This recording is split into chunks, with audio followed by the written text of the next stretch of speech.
Good morning and welcome to our daily reflection this morning. Now, every day, without thinking about it, we evaluate those things we value, and whatever our answer is, we tend to base our actions today, tomorrow, indeed every day around those things, quite often at the expense of almost everything else. For example, if we don't like our job, it's easy to not give it 100% every day. I also know someone who loved his car so much it never came out the garage if it rained, even if this meant his wife had to get the bus. That is a true story. Now, whether we realize it or not, our actions not only reveal what we really value, but they also reveal a lot about ourselves too. In today's gospel reading, we're going to see this played out among two different groups of people, and we will find what Jesus was worth to them. To some, he meant everything. To others, he meant nothing. The real question of this is, what is Jesus worth to you?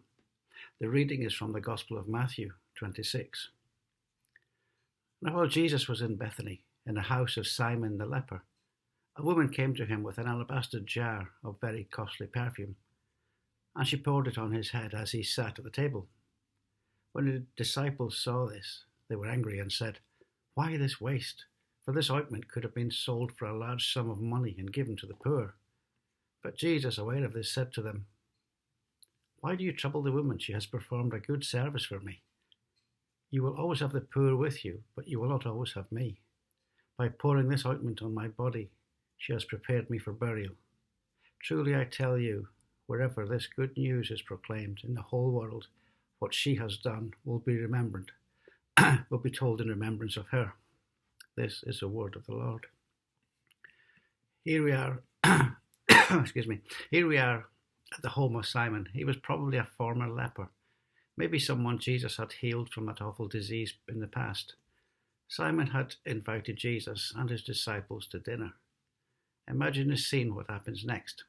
As they are talking and eating, in walks a woman who navigates her way through to Jesus, where she empties an entire bottle of very expensive perfume over him.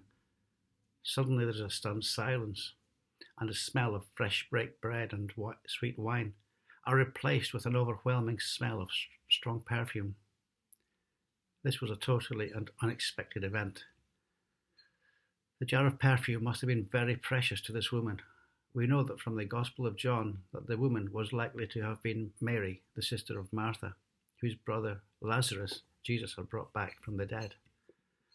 From Mark's account of the same event, the jar was worth about 300 denarii, or about 10 months of a common labourer's wages. Think about that for a moment. This isn't just a Marks and Spencer's gift card.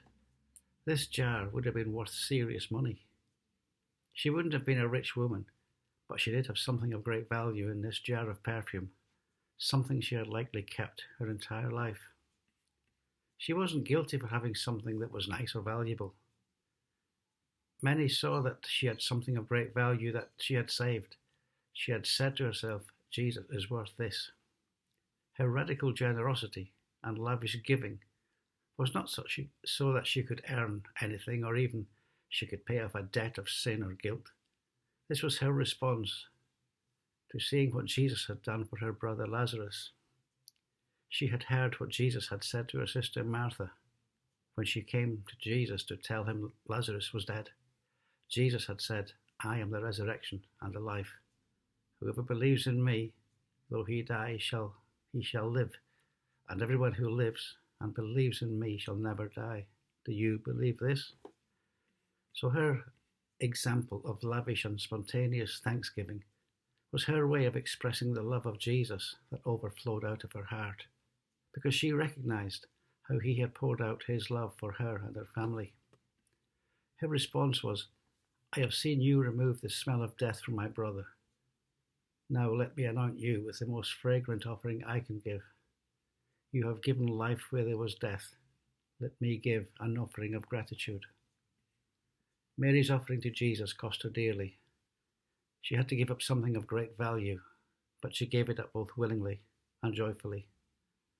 So how do you view or judge her actions here? When the disciples saw it, they were indignant, saying, "Why this waste? For this could have been sold for a large sum and given to the poor. When they saw this extravagance, all they could think about was the value, the money, what they would be able to do with this. On the other hand, to this woman, Jesus was worth her most prized possession. Jesus was everything to her. She valued Jesus more than anything else in her life. She didn't think she had anything else more valuable than that perfume, so she gave this to him. Well, while Mary willingly gave from her heart, Jesus, probably one of the more vocal voices who criticized her actions, to him, Jesus was worth only about 4 months' wages. That was what he made when he not long after sold Jesus out to his enemies. But what did it cost him in the end?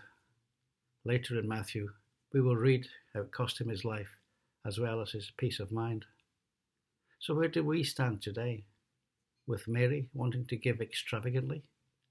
Or with disciples counting the cost? Or are we on the fence? To finish, use the words of a well-known hymn as a prayer. All I once held dear, built my life upon, all this world reveres and wars to own. All I once thought gain, I have now counted as loss. Spent and worthless now compared to this. Knowing you, Jesus, knowing you, there is no greater thing. You're my all, you're the best, my joy, my righteousness. Amen. So thank you for listening. Whatever you do this coming week, do it safely. Be good, and if you can, keep smiling. Bye for now.